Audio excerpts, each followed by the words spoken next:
and they would invite Lonzo, me.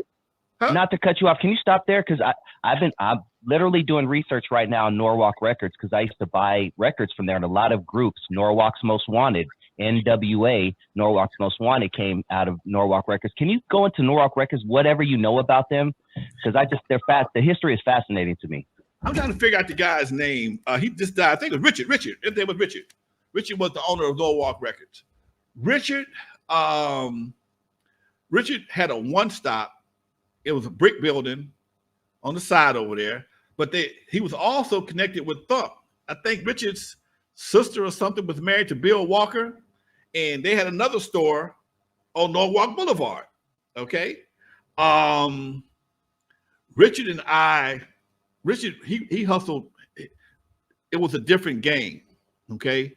And they had record hustlers. Okay. Which means you could buy, if you do Lonzo, you may buy a bunch of records from Lonzo for a good price, take them over here and trade them for something else that has, maybe a little bit hotter, or y'all just do an exchange and y'all go to your various retail spots and sell them all. Okay. Richard was one of those guys. Me and Richard made a lot of money together. He spent a lot of money with me. Bill Walker, same thing. There used to be a time when Bill Walker's checks came like the mail. You could count on them son of a gun. Things changed for him. I remember just hanging over at Norwalk Records, man. Because when you are one of the guys, you get to go in the warehouse and see all the shit they got over the years. Just like VIP Records down in Long Beach. If I go down there with Kelvin, or he moved most of the stuff now. But Kelvin's whole store was just a warehouse of just fucking records and CDs and cassettes. And this shit may not have no value over here, but somewhere that shit has a value. And that's what the same way with Norwalk Records. It was a family-run business, man. Everybody in the family was part of the business. That's when the record business was the record business. Not the music business, but the record business. Totally different thing.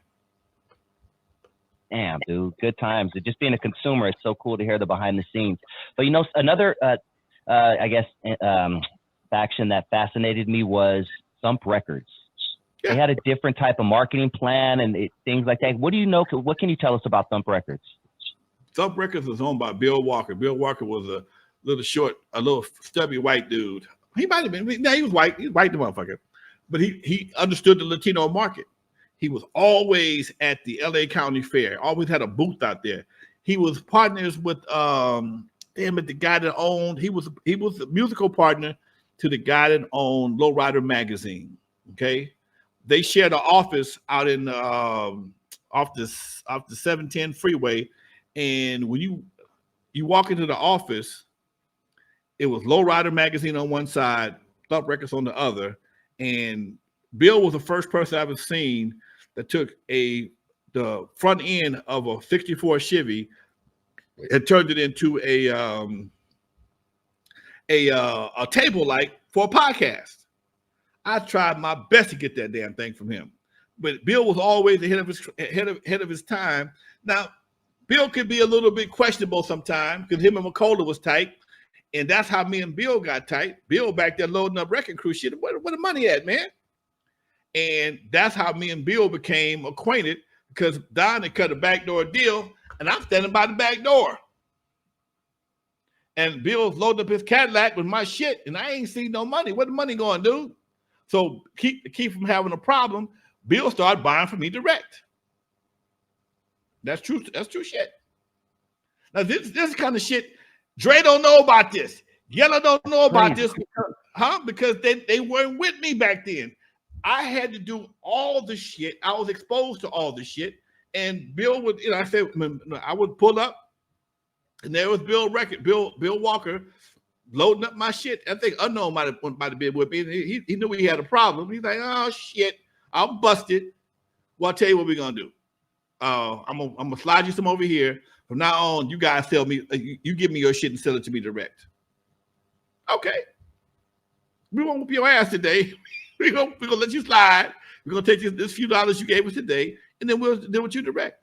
Unknown didn't deal with him as much as I did, but yeah, we started doing licensing deals for Surgery Juice to Cabbage Patch, And last time I dealt with Bill was during the pandemic. He was trying to do something to turn off the lights. But yeah, that's real shit. In fact, we got to get some of that shit straightened out right now because his name was on my shit and shouldn't be on there. But yeah, that was, I mean, Bill was cool. Yeah, like most cats in the game, he had his shade, but he, for the most part, he if he got caught, he would take care of you. And that's what I can say for a lot of people.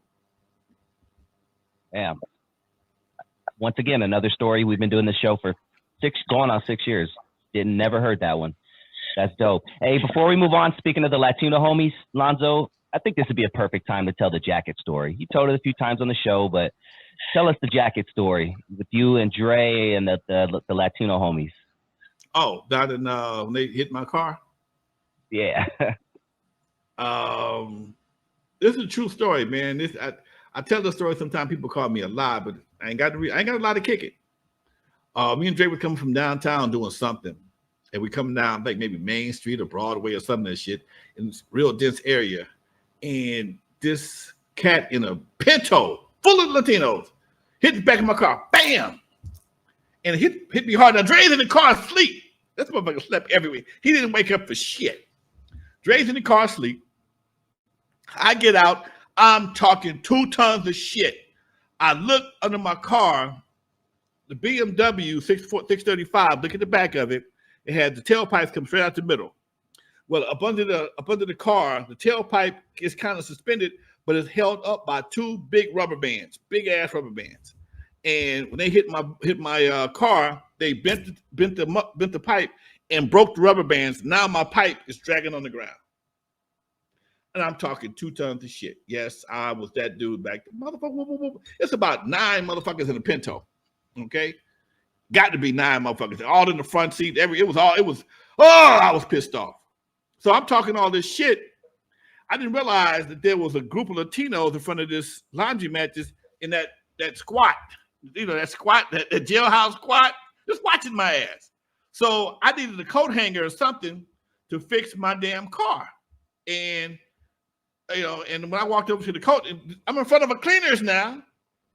Hey man, I need to get a coat hanger right quick. Nah, man, in all homes, ain't no coat hangers. Motherfucker, you standing in front of a cleaners, and it's like 7, 8 of these cats. If they say ain't no coat hangers at the cleaners, I got to go for no coat hangers in the cleaners. Okay, and I go back to the car. By this time, Dre gets up. He walks out the car, and one of the cats saw he had on our Wrecking Crew jacket. Hey Holmes, what you know about the Wrecking Crew, man? So I'm Dr. Dre. Swear to God, on everything I love.